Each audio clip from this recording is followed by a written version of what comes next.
আল্লাহ পাকের শুকর আদায় করছি যে আল্লাহ পাক বর্তমান বিশ্বের মুসলমানের চরম সংকটময় মুহূর্তে এমন একটা জান্নাতের বাগানের মধ্যে বসার তৌফিক দান করছেন। জবান খুলে কালিমাতুর শুকর আদায় করি, এক মর্তবা আওয়াজ করে বলি আলহামদুলিল্লাহ। ও মুসলমান, এমন একটা টাইমে বসার তৌফিক দিয়েছেন যেই টাইমে গোটা পৃথিবী থেকে মুসলমানদেরকে নিধন করার গভীর ষড়যন্ত্র চলছে, ঠিক কিনা বলে বলেন?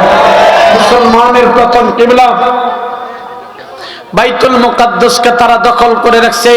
ও মুসলমান, মুসলিম মিল্লাতের মা বোনদের ইজ্জতের উপর আক্রমণ চলতেছে।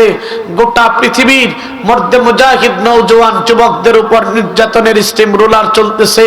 এমন একটা সময়ে গোটা পৃথিবীর মুসলমান নওজোয়ান যুবক হাতের মধ্যে চুরি পরে হিজলার মতন ঘরের মধ্যে বসে থাকতে পারে না, ঠিক কিনা জোরে বলেন?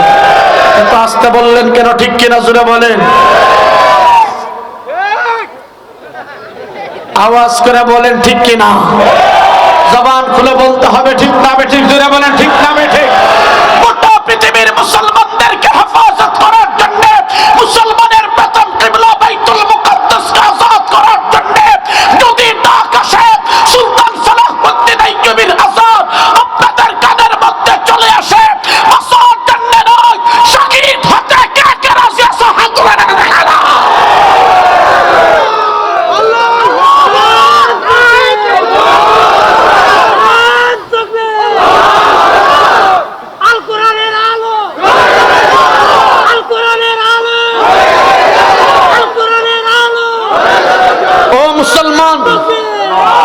মুসলমান, এই দেশের মধ্যে কিছুদিন আগে উলামায়ে কেরাম আল্লাহর কথাগুলা সঠিকভাবে বলতে দেয় নাই, ঠিক কিনা?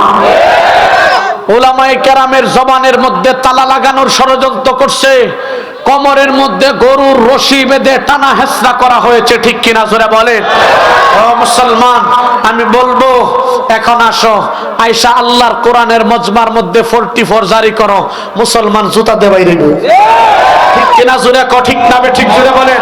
হে মুসলমান, পরিষ্কার কথা, এই দেশ নিয়ে গভীর ষড়যন্ত্র আরম্ভ হয়েছে। আপনারা জানেন এই দেশের মধ্যে হিন্দু মুসলমানের মধ্যে দাঙ্গা লাগানোর জন্য ইসকন নামীয় সন্ত্রাসীরা গভীর ষড়যন্ত্র করতেছে, ঠিক কিনা জোরে বলেন? হে মুসলমান, আরেকটি কথা হলো তাবলিগ লীগ নামক কুখ্যাত সন্ত্রাসী ওয়াসিফ মুআজ আর উসামাকে দিয়া মুসলমানের পবিত্র কাজ দাওয়াতে তাবলিগকে কলুষিত করেছে, ঠিক কিনা জোরে বলেন? হে মুসলমান, মেরে দোস্ত বুজুর্গ ভাইও, আমি বলেছিলাম 24 ঘন্টার মধ্যে এদেরকে গ্রেফতার করতে হবে। হে মুসলমান, ডক্টর ইউনূস সাহেব এই দেশের উলামায়ে কেরামের কথায় সারা দিয়ে মেরে দোস্ত বুজুর্গ ভাইও মুআজরে 3 দিনের সিল্লায় রিমান্ডে নেওয়া হয়েছিল। আমি বলছি এটারে রিমান্ড নিয়ে জামায়াতের করলে হইতো না, ডিম থেরাপি দিতে হইব, ঠিক কিনা?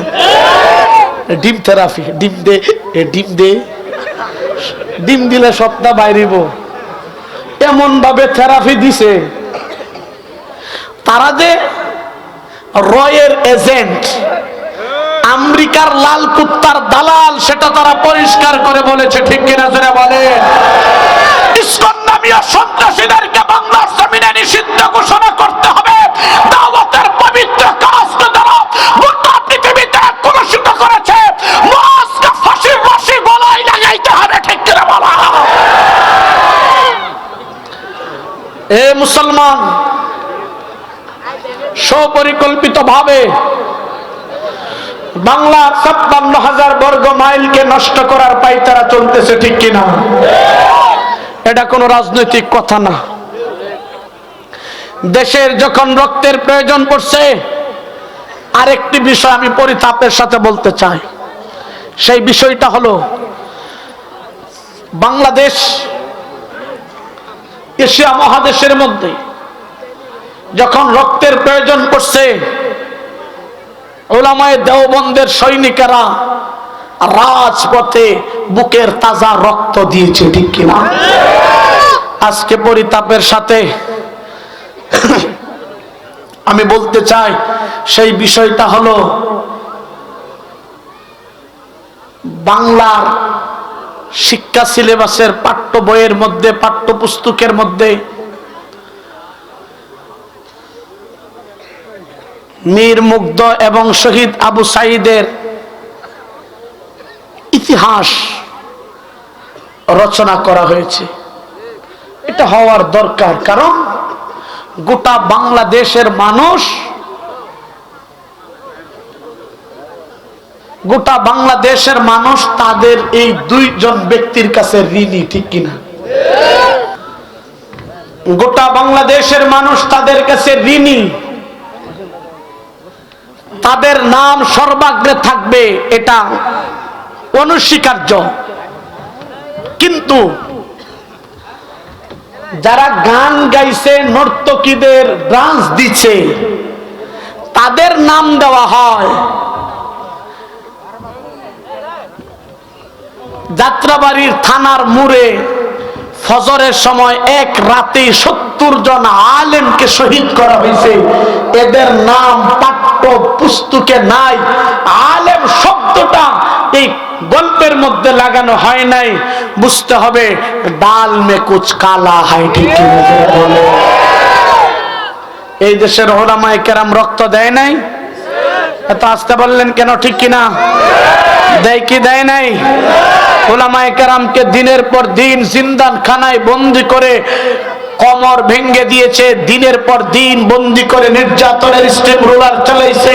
আজকে গল্প বলবা, নর্তকীদের নাম লিখবা, উলামায়ে কেরামকে বাদ দিয়া দিবা, এই শিক্ষা সিলেবাস বাংলার জমিনে উলামায়ে কেরাম চলতে দিতে পারে না।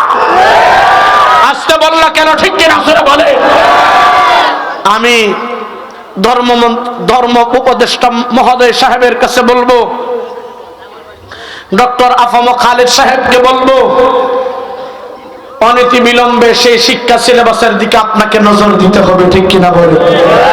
শিক্ষা উপদেষ্টা সাহেবের কাছে বলবো, আপনাকে নজর দিতে হবে। যদি না দেওয়া হয়, আমরা বৈষম্য চাই না, কিন্তু এই দেশের উলামায়ে কেরামকে ওভারটেক করে অতীতে কাউকে বাংলার মসনদে থাকতে দেওয়া হয় নাই, তোমাদেরকে দেওয়া হবে না, ভবিষ্যতেও কাউকে থাকতে দেওয়া হবে না, ঠিক কিনা সেটা বলে? আলী আকবর তো স্বপ্ন দেখে আগামী দিনের সূর্য, হে মুসলমান, পূর্ব দিগন্ত থেকে সূর্য উদিত হয়ে পশ্চিম দিগন্তে যেমন অস্ত যায়, এটা যেমন সত্য। আগামী দিনের সূর্য মুসলমানের উদিত হবে।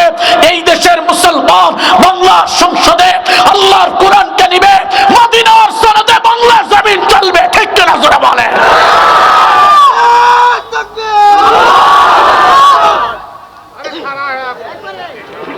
আমরা